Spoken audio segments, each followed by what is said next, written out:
When you think about the next big thing in Uganda, you think about ideas being brought to life. You think about innovation, creativity. You think about young people disrupting the status quo and creating new things. Today, we're at the beautiful Innovation Village where we catch up with an entrepreneur who is using travel to change the face of tourism. My name is Anan Priska and I'll be your host for our very first episode of Once to Watch as we sit down and discuss travel and tech with the travel giant, Brian Namanya.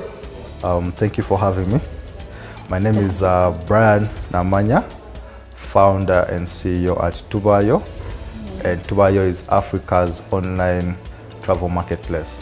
Oh. So it's a platform for you and I to easily discover great experiences, book furnished homes and events around the country. I would like us to know, and I'm sure even the viewers would like to know a little bit about Brian, something. Background. Yes. All right, so I'm firstborn of six. My parents are Mr. Mugisha Asaf, a very lovely gentleman, and Mrs. Kagaiga Miriam, a very beautiful lady, very intelligent, and I have 5 siblings. We are 5 boys, 1 girl. 5 boys? Yeah. There's one beautiful girl. And the guys are all very wise brothers, but I'm the firstborn. Oh, wow. Yeah. Okay. So school I did Entebbe Education Center, that's in Entebbe. I did Ntare School for my O-level. Then I joined King's College Budo for my A-level, from which I joined campus to do development economics. Yeah. So how does someone who did development economics end up, being this huge entrepreneur? I would think you're in an office somewhere, but here you are in this tech. Yeah. So many things really happened along that, even I still ask myself, how did I find myself here? But sometimes I pick back memories from childhood. I remember when I was little, I was so crafty. I would make those toy cars in wires, I would make those, I would get clay and mold stuff. So I was really hands-on. And I remember, and I remember one exciting, so whenever I would see those unique things around the neighborhood, I would want to do it. I remember even my dad just saying, don't get dirty here, don't bring that. But for me, I would see my neighbors mold things and I would want to do that. And then I would do it and I would do the best mold. But fast forward high school, I joined Ntare School, and they have this beautiful laboratory, the computer lab. And I remember being blown away, seeing these many computers. I was always excited to go for the computer classes. And that's when I got access to Facebook, and I created an account in my S1. And I remember tasking the computer lab lady if we could develop something similar. When I see what we have today, and I think back, I'm like, okay, even back then there was this whole idea of let's create our own social platform. So the love for tech. Yeah, goes so love for back. tech then. And I think then the love for entrepreneurship was really just questioning things. Wanting to find solutions. Why don't I earn enough money? Because before I was doing branding, printing, and I remember I would be paid 20,000, 30,000 for business cards. But it was so frustrating because I would not do much with that money. So I started questioning, but why don't I earn the most money, for so many reasons. One, you want to also give back to family that has been sacrificing a lot. That's true. And also basically just have a good life, buy a Lamborghini. Yes. Yeah. That's what we all aspire for. But do those things, have private jets and all. And so it led me to the question, I remember playing around with the internet and searching what are the richest people doing in the world. Oh, wow. Okay. And then I noticed there were industries like internet and technology. And it made sense when I remember hearing one of the founders say, the internet can serve millions of people. You're not limited by your boundaries and your office 4 walls. And for me that struck. I'm like, so if I create an internet company, that means I can serve all the 44 million people plus Ugandans, and I can even serve more in Africa. I knew that was That's going when to it be the clicked. idea. Yeah. So tech, you've talked about, you know, how you fell in love with tech and what. Yeah. Then how does tourism get into this mix? So yeah, so after discovering that, then you use the economics. I used the economics background to decide on what industry, because I was just adding up 1 plus 2. So first, I know that tech is Tech the is way awesome. you're going to serve as many people, get as much opportunity to earn, but what business plan would make sense, you know, with that opportunity. And also I searched the fastest growing industries. And I remember seeing travel industry. It's like I didn't see the other industries below. It just made sense just because clicked. I had not traveled in like 5 years ever since I left high school, where we did the geography trips. I had not traveled again. And I'm like, this would be cool if we empowered people to travel.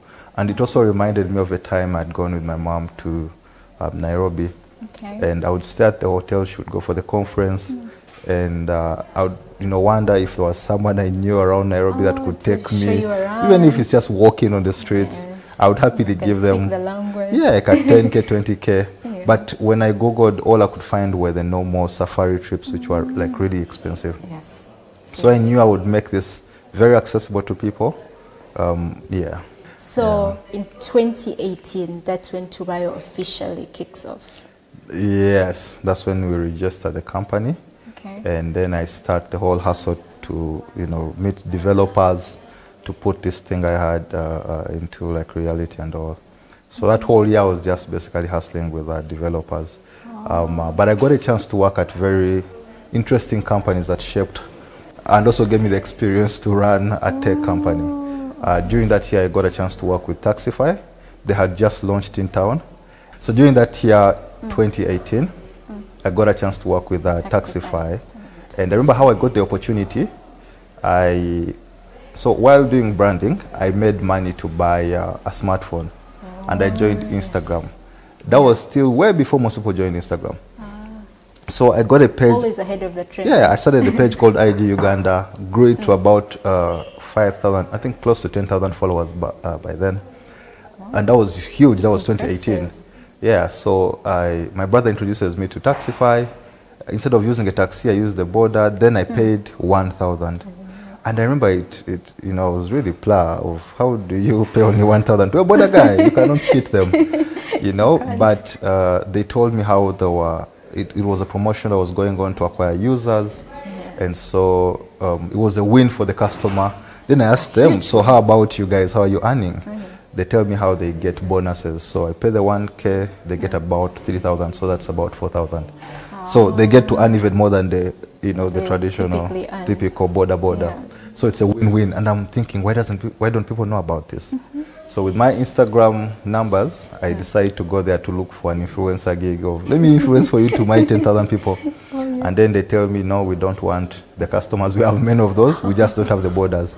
That even confused me because everywhere I look in town, there are borders. Yes. Yeah, so they tell me, if you can get us borders, you have a gig for you.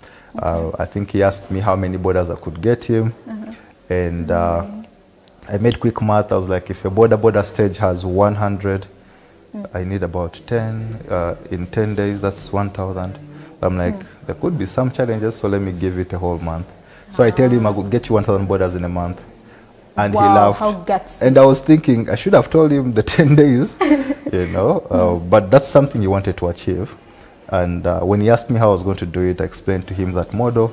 I also told him how borders have circles. They have one of the best serving cultures. If you just reach a couple of circle groups, you could hit the 1,000. And then he tells me, okay, so we're not going to pay you. We'll pay you per border that you onboard. And asked him how much, and he told me 30,000 per border. And I saw money. Jackpot. Yeah, because I'm like, if I got the 1,000 borders, that would mean 30 million in 1 month. Yes. I just told him, when do I start? You know, so yeah, so Taxify, but I left Taxify, then got back with the developers, and in 2019 is when we launched our website. Okay. So how has it been from then, 2018 to now? So yeah, so launching the website, we expected the users to, you know, we Just thought we had done the work, flock in, now the users flock in, but that wasn't the case. The hosts, because now our platform is a chicken egg, you know. The customers come because of the listings that have been put by the host. But again, the hosts will come because there is demand by the customers. But we didn't have any of the two. You know, so we decided we shall create our own experiences. So we tasked the team, let's come up with these experiences ourselves so that we fulfill the host side, and then we attract the customers. So we had to design these experiences. And I remember one of the first experience we designed was a trip to Wild Waters.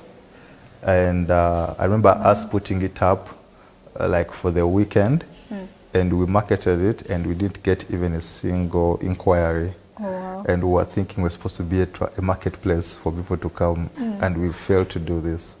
And it was a bit embarrassing, but we had no source of income. I'm like, let's try again. So the following week we try again.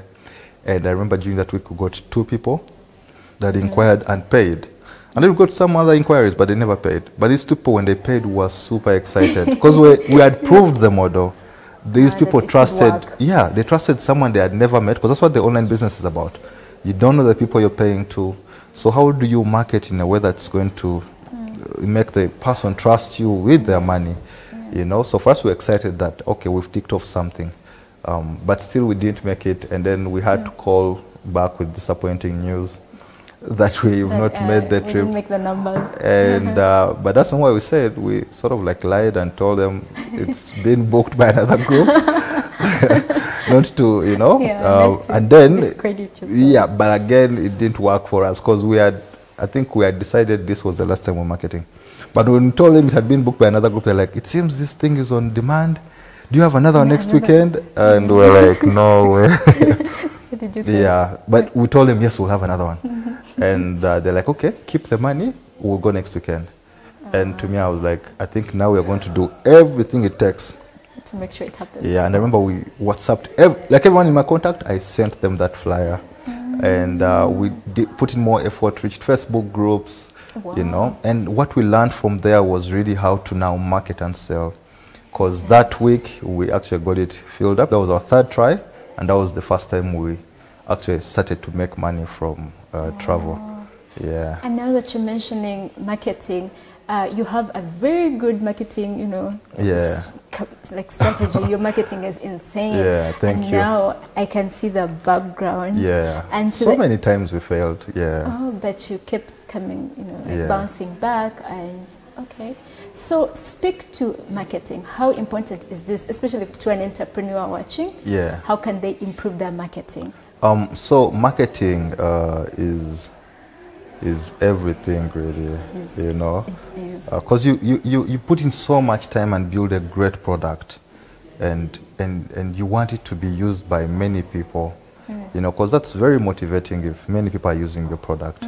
But so many times we don't get that chance because of how we market. And I've learned a few things around that. Mainly, your marketing has to be driven by values. Yeah. Okay. What values do you stand for, so that people can associate with you?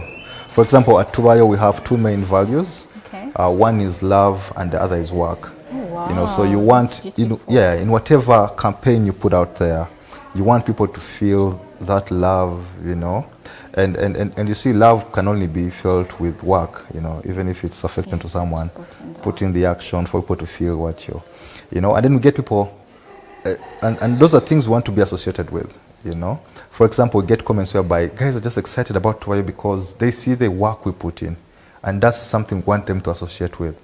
You know, that way they get to buy their brand, they get to be proud to wear our Tubayo merchandise.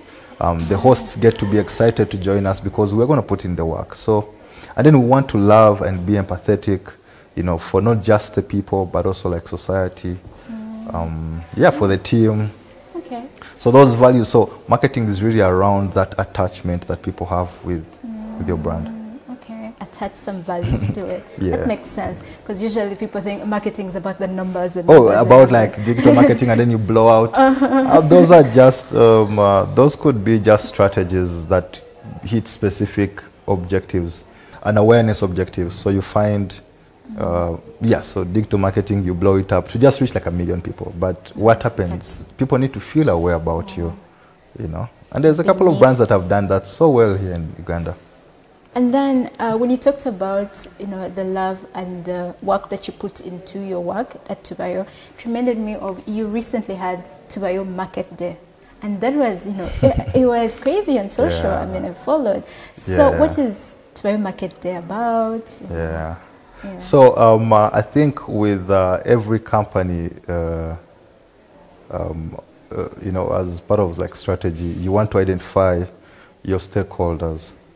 Okay. And most companies really have the three main stakeholders, which is customers, the employees, and maybe shareholders, the founders. But to us, we add another stakeholder, which is society, community. Oh, okay. And well, we have 5 as Tubayo. The other is the hosts. Those are our main partners, of the ones that list so that we are able to make the business. Yeah.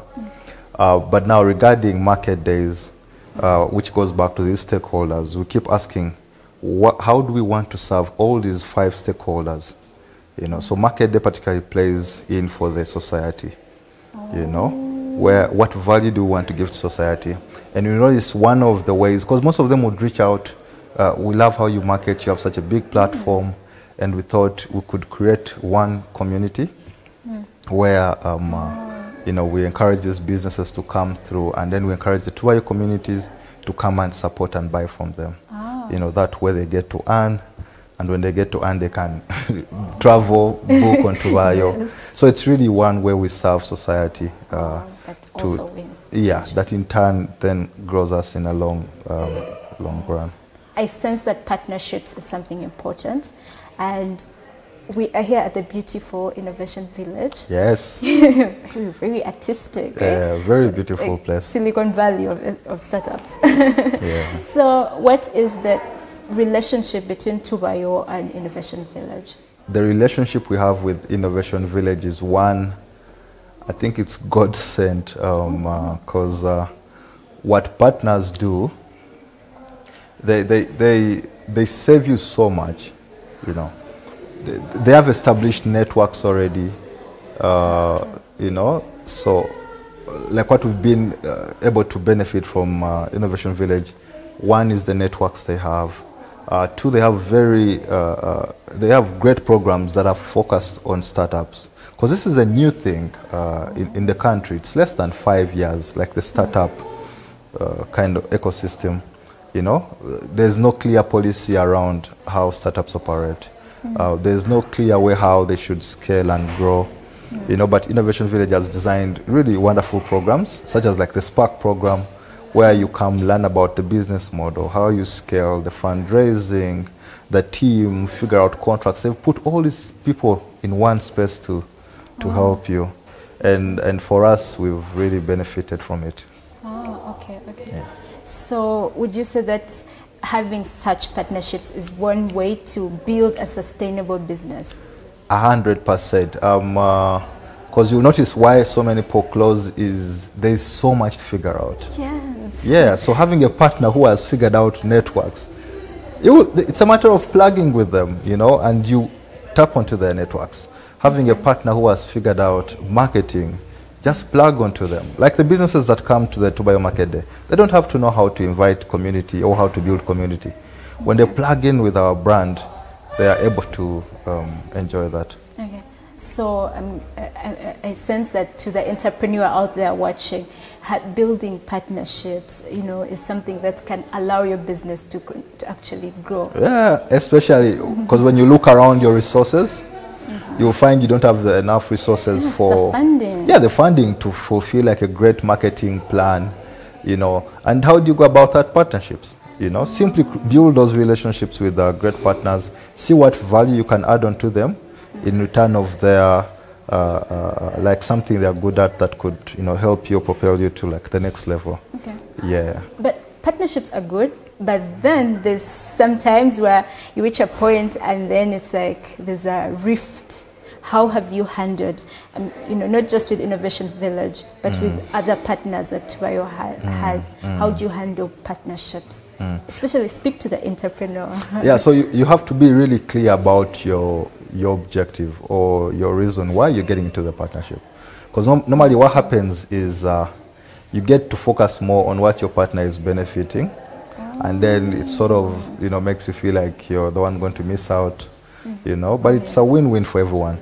If you focus on what you want to see out of the partnership, I don't think you'll have any of those challenges. Because if I get in with you as a partner, and we've agreed that mine is maybe you're helping me with, you know, the operations, marketing, distribution, that's fine. Let me focus on that. I think that will remove the confusion that comes with not knowing what you want, and then you're focusing more on, you know, what your partner is gaining. You know, that then creates the bad relations. But if you know what you want, partnerships are all easy. Of course, there will be some challenges, but I think those can also be addressed. Really, there's like you could seek legal advice. Yes, from the get-go. Or even to mediate. Yeah, to mediate when you see. Yeah. Okay, so that's like one tip. You know, what other lessons have you learned from this journey that you would share with an entrepreneur? You know, there is ups, and I'm sure there's lows. Yeah. So speak to some of the challenges and some of the joys of, you know, being an entrepreneur in this economy. Entrepreneurship is, one, it's a lonely journey. Oh, okay. Yeah. You almost get to leave your friends, because you have to make this work. Yeah. You have to put in the time. Okay. They are not going to understand you.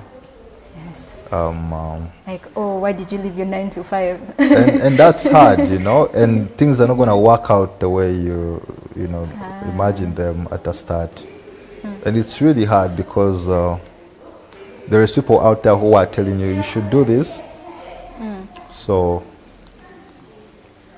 they wait on you to, you know, to tell you, I told you so. It's really a hard thing. But regarding so one, you have to be ready for those times. But one way you can do that is just like keep a prayerful life. I think God watches out for entrepreneurs. It does, because we see several miracles happen. When it starts to... in the entrepreneur's life, there's several miracles. Yeah. Okay. So it's worth it. Would you say I think that? so. The journey is, when you look back, the journey is sweet. It's you get to learn things, and then you get to see what your creation, what your product is doing. Watch it grow. I can't describe how fulfilling that is. You know, when you put out a product and people are depending on it. You know, we have hosts who are depending on Tubayo to feed their families, to pay fees, to everything. They're earning from Tubayo. You know, and this was just an idea we built on our dining table with a lean team. You know, when you see all those hundreds of businesses come to the market day and they earn money, most of them come back with stories how they were able to pay rent for 4 months out of one day's market day. You know, most others launch products on the market day. I think it's worth it when you see the impact that is in the society, in the community. So in the end, it works out. It does work out in the end. So we are still on the journey, but we believe it does work out. Yeah. So, like, you've been in this space for a bit. What opportunities do you see for young people, like, you know, for fresh entrepreneurs to sort of, you know, maybe someone should get onto this or this? Yeah. If you ask me to predict, I'll tell you, the future is about efficiency, the future is about convenience, the future is about options, variety. And so if you look at those three parts, and the future is about like new things, exciting stuff. So if you can think through those lines across any industry, there is an opportunity. So if it's delivery, how can you do deliveries more efficiently? If it's a restaurant, how can you start an exciting restaurant or exciting business? If it's really think through efficiency, convenience, something exciting. There's an opportunity in every industry. Yeah, there's something to improve all the time. Yeah, anything. along those lines. Okay. So think exciting, think efficiency. Think efficiency, think like ask yourself, for example, like travel, if you're going to plan a trip, wouldn't you want more selection to pick from? And wouldn't you want it more convenient, you know? And also the person delivering a service, if you're delivering any service, wouldn't you want to serve much faster, efficiency, low cost, you know? That is true. Even 10 years, they would still demand to serve at a lower cost, more, you know, time, using less time. Yeah, and you want something more exciting to, like something exciting to do. Just that across any industry. Okay.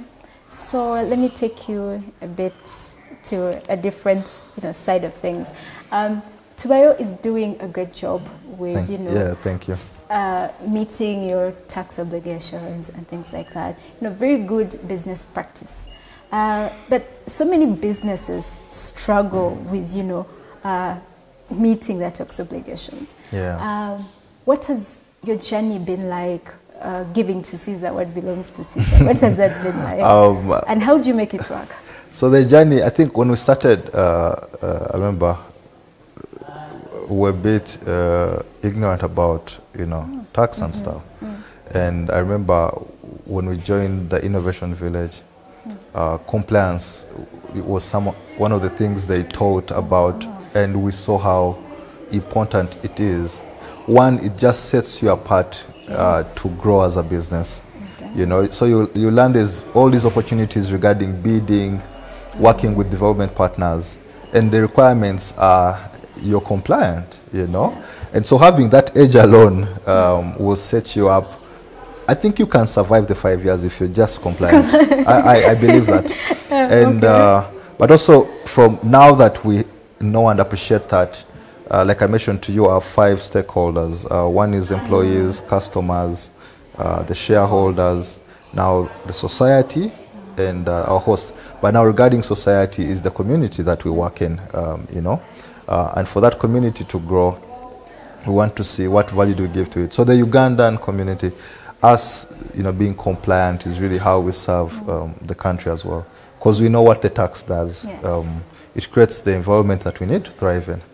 Have you met some challenges, you know, in this journey of tax compliance? Yeah, what are those things? I think the challenges regarding compliance, and particularly tax, the one that we encountered was just hiring a random accountant to do the filings for us, which attracted penalties, you know. And later, when I tried to fix that by seeking guidance, you know, I was advised to use a professional tax consultant, you know.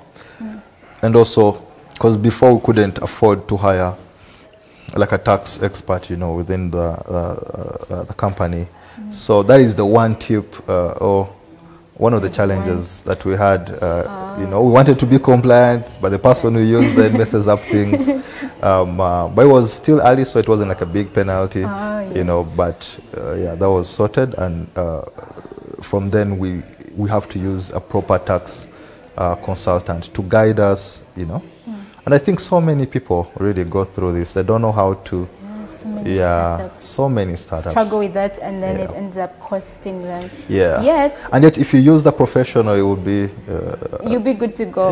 And you can always come to URA also, and we can help. And that's the thing. That's how I got to know that you can use you can use the proper person, because, you know, at first you'd be thinking any accountant will do it, you know. But I remember going to the head office and I'm like, there's this penalty, I don't know, we can afford it, where are we, you know. And they advised on all of that. They showed me the loophole with just putting in uncoordinated information, no tax, no records, you know. So there's so much that we learned, you know, and appreciated from that. You learn, you live, you learn, and you go every day. And as an entrepreneur, I think I had it in us that we had to solve it. So that's what we do.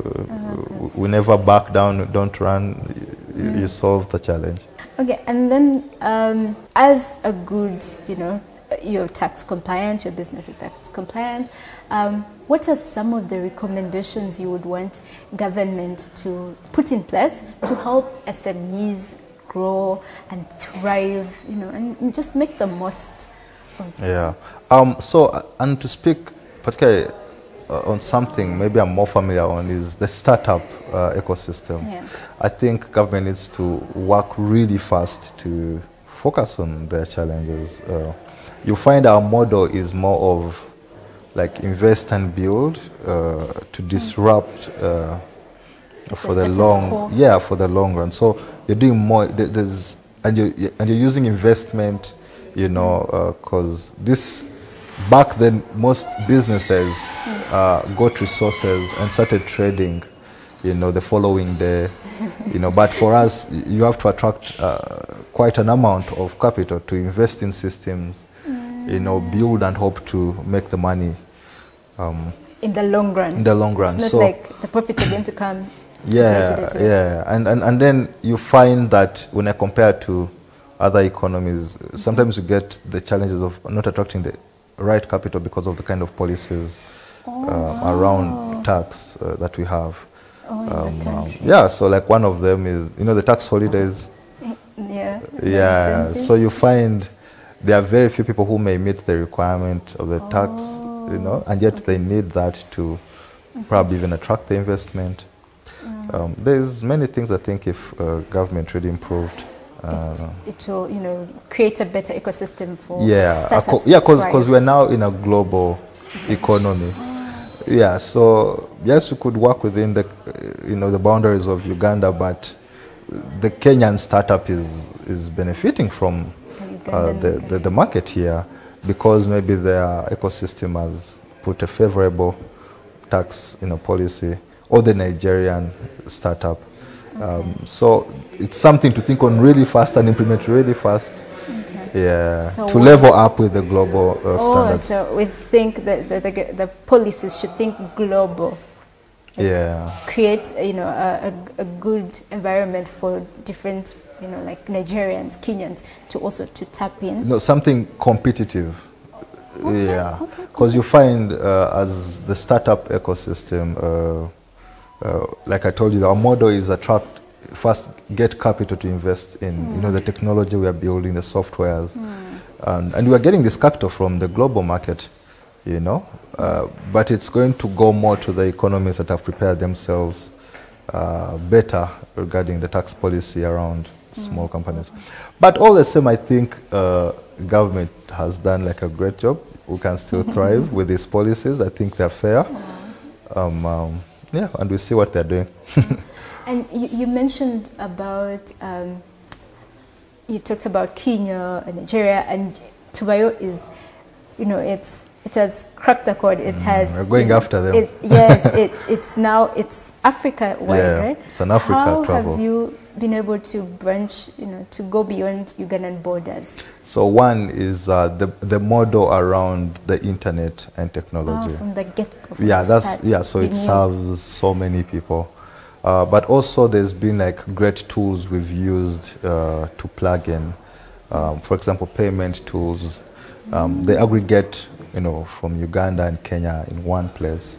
We've also creatively built the platform, you know, to work for all those.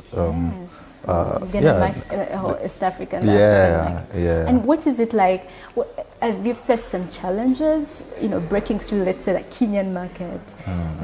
How is it? I think, as an entrepreneur, it's actually really hard to say that we face challenges, because normally it's like a small hiccup and then you go over it. But I'll tell you why it gets easy. One, we get to think really clear that we have to comply with their laws. We have to comply with, you know, with their taxes. So first we figure that out.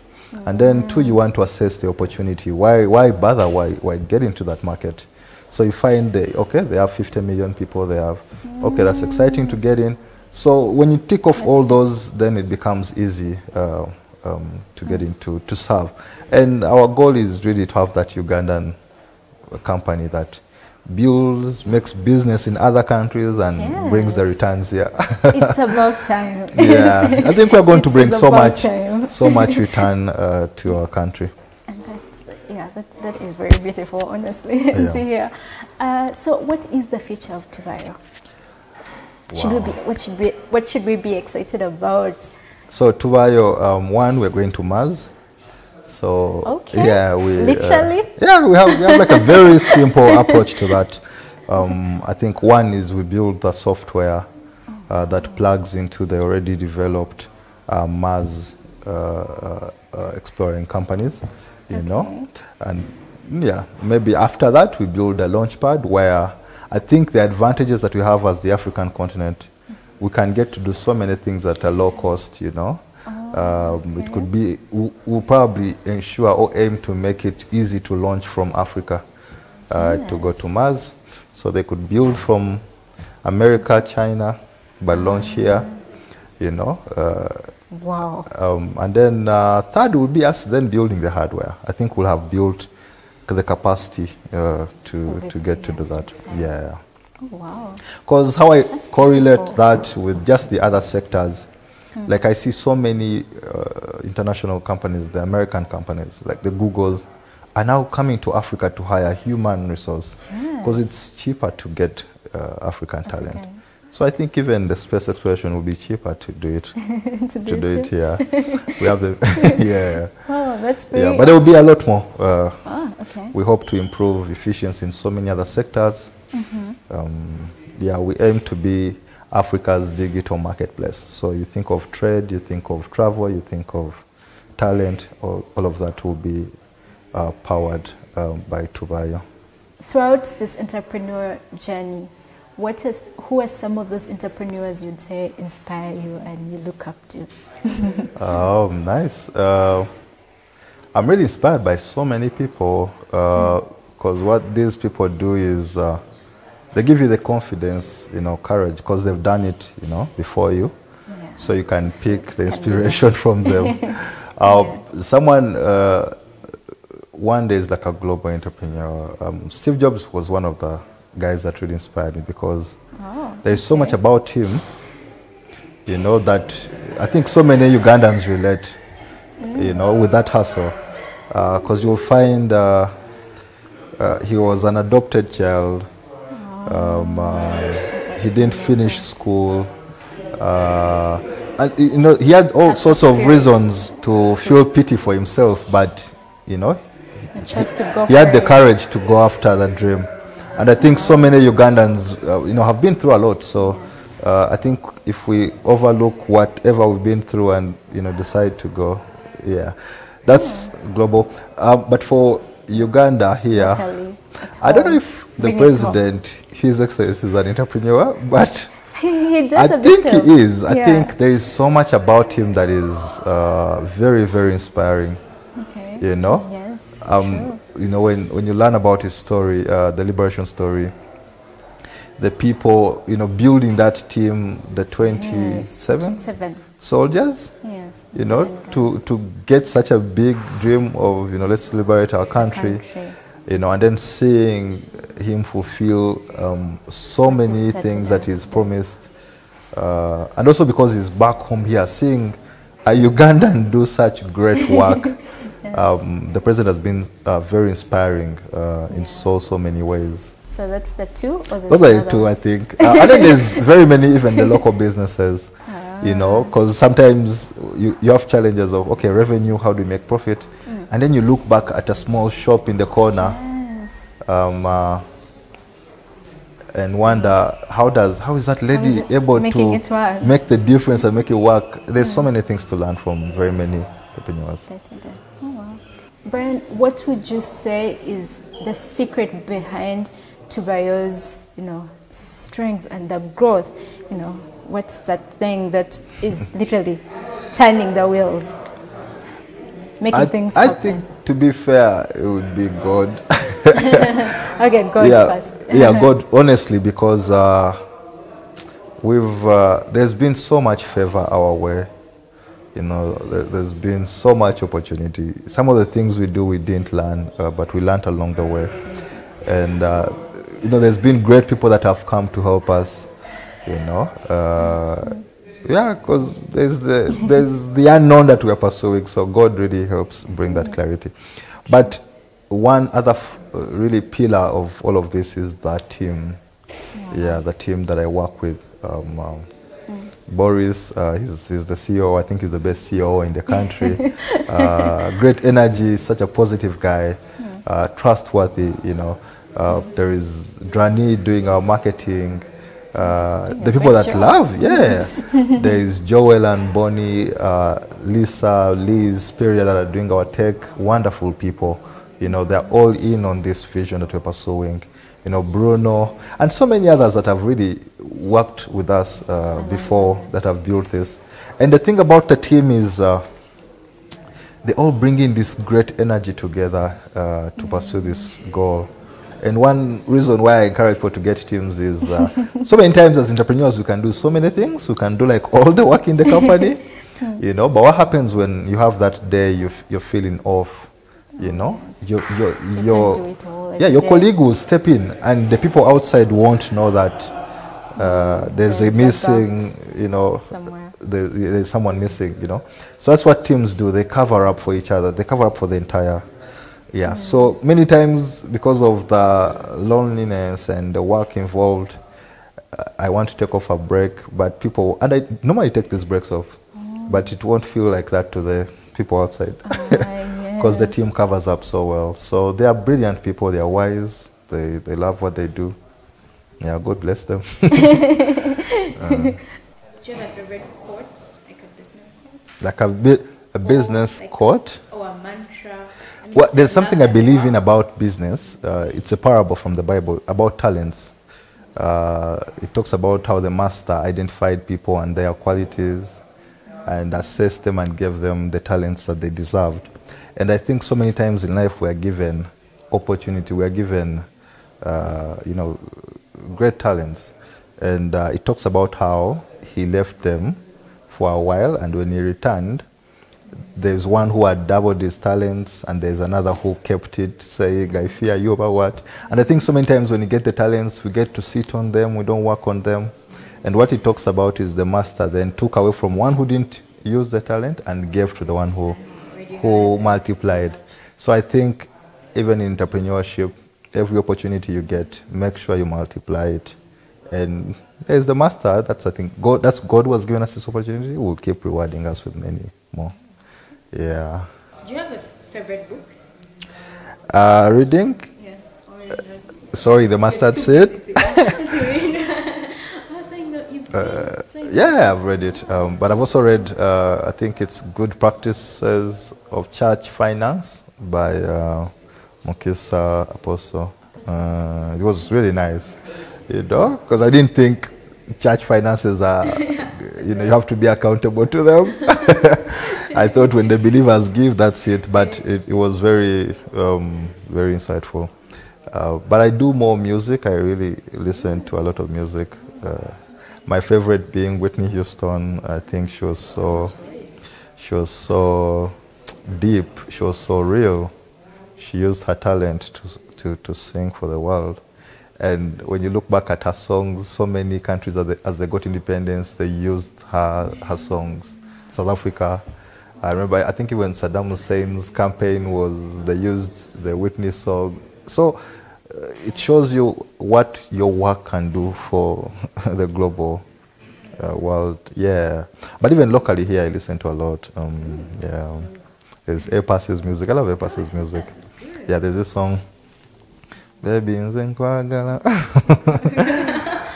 It's really nice. Yeah, it's really nice. Yeah, I like very soft music. Yeah. Okay. 3 words to summarize your business philosophy. 3 words. Not love. 3 things, not 3 words. I think do the right thing. Yeah, especially when you're in a position where, where you might be, you know, a bit corrupted. You don't know. You want to make just. Like you big compromise. Your compromise, exactly. Just do the right thing. Yeah, it can't. It won't be that complicated. Just do the right thing. One might just keep you as you are, because you're big on integrity. Yeah, no, for real. Because so many times you get in those positions. You compromise. Just stick with the right thing. Thank you so much, Brian Namanya. We are so excited to have taken a peek into your journey, and we look forward to what is to come, because you are definitely. One other goal is also to be the biggest taxpayers. If you're going to Mars, you're definitely going to be the biggest taxpayer. It's such a great honor to carry for your country. It is. And we're looking to tapping into domestic revenue and really, because we know what the tax does. So knowing that, that big portion of that money is contributed by you to do build the roads, to provide healthcare, to transform so much for the basically cover government expenditure. I think it would be a very inspiring objective that we made. Thank you so much. Thank you for this opportunity. This has been amazing. Tuvayo is going places, and we cannot wait to see, what the future holds. You're definitely. Thank you. So I think the people should download the Tuvayo app. Oh yeah, just some parting. First, what would you tell the entrepreneur out there? And then also, after that, you can do your parting shot. So the entrepreneur out there, I believe if you can work hard, it doesn't matter where you come from, who you are, the gender, how old or young you are. I think there's a great chance for great success for you. So we just have to put in the work, and I believe God is watching. God will bring great return our way.